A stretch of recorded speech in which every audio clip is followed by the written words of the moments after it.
প্ৰথমতে ঘড়ীটোলৈ মন কৰক সময় চালে দেখিব বৰ্তমান সময় হৈছে 10:25 কিন্তু মই বৰ্তমান উপস্থিত আছো 151 নং অশোকগুৰি দাধৰা প্ৰাথমিক বিদ্যালয় 1965 চনতে প্ৰতিষ্ঠা হোৱা এই বিদ্যালয়খনৰ আজিৰ তাৰিখত এই গতি শিক্ষক আহিল বিদ্যালয় খোল খালে পুৱাৰ ভাগত বিদ্যালয় খোলাৰ পাছত আজি বিশ্ব পৰিৱেশ দিৱস উদযাপন কৰি বিদ্যালয় বন্ধ দি ঘৰাঘৰি গ'ল শিক্ষক শিক্ষয়িত্ৰী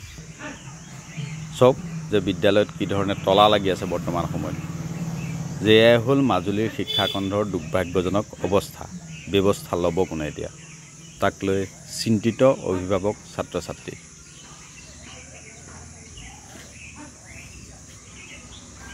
যি সময়ত চৰকাৰখনে ছাত্ৰ ছাত্ৰীসকলক শিক্ষাগতৰ মান উন্নত কৰাৰ কথা চিন্তা কৰি আহিছে প্ৰতি বছৰে গুণোৎসৱৰ দৰে কাৰ্যসূচী ৰূপায়ণ কৰি আহিছে সেই সময়ত মাজুলীৰ প্ৰাথমিক বিদ্যালয়ৰ একাংশ প্ৰাথমিক বিদ্যালয়ৰ শিক্ষকে ছাত্ৰ ছাত্ৰীক পাঠদানৰ নামৰ নমুনা প্ৰত্যক্ষভাৱে দেখুৱাবলৈ চেষ্টা কৰিছোঁ যে বৰ্তমান সময়ত 10:30 হোৱাই নাই 11 বজাই নাই 12 বজালৈকে টাইম আছিল যদিও ছুটি দি ঘৰাঘৰি গ'ল বিদ্যালয় পৰিচালনা সমিতিৰ সভাপতি আছে কি কয় শুনোচোন তোৰ কি কম ওলে নাম আছে এটা নামঘৰত তাকে আছে কি কয় কওক ষ্টুডেণ্ট আহিছিলে কিমানজন এই সম্পূৰ্ণ আহিলে সব আহিছে ষ্টুডেণ্ট সব আহিছিলে এজনো বাকী নাই এনে কিমানজন আছে আপোনালোকৰ ষ্টুডেণ্ট আমাৰ 35 জনমান আছে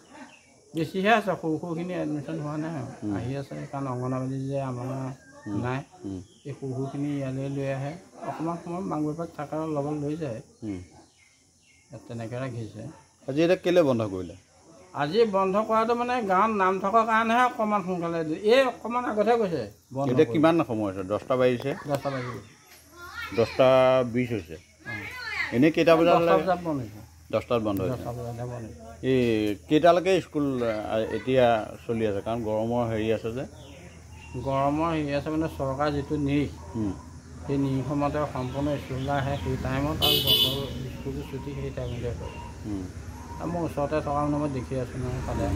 আপুনি সভাপতি হয় স্কুলখনৰ নামটো কি অশোকগুৰি দাধৰা প্ৰাথমিক বিদ্যালয় আপুনি তেওঁলোকক কৈছিলে নাই স্কুলটো সময়লৈকে কৰিব লাগে তেওঁলোকক ক'বলৈ মানে মই সেই ঘৰলৈ গুচি গ'লে নাম থকাৰ কাৰণে মই ঘৰত অকণমান কিছুমান কামো থাকে নহয় আজি সেইকাৰণে মই অকণমান নাম মানে কি নাম আছে এই বৰসভা আছে গাঁৱৰ ৰাইজে বন্ধ কৰিবলৈ স্কুলত কৈছিলে নেকি গাঁৱৰ ৰাইজে কোৱা নাই কিন্তু ল'ৰা ছোৱালী আমনি কৰাৰ কাৰণেহে বাইদেউ আমি যাওঁ বুলি উৎপাত কৰাৰ কাৰণেহে গুচি গ'ল গাঁৱৰ ৰাইজেতো বন্ধ কৰিবলৈ কোৱা নাই গাঁৱৰ ৰাইজে কোৱা নাই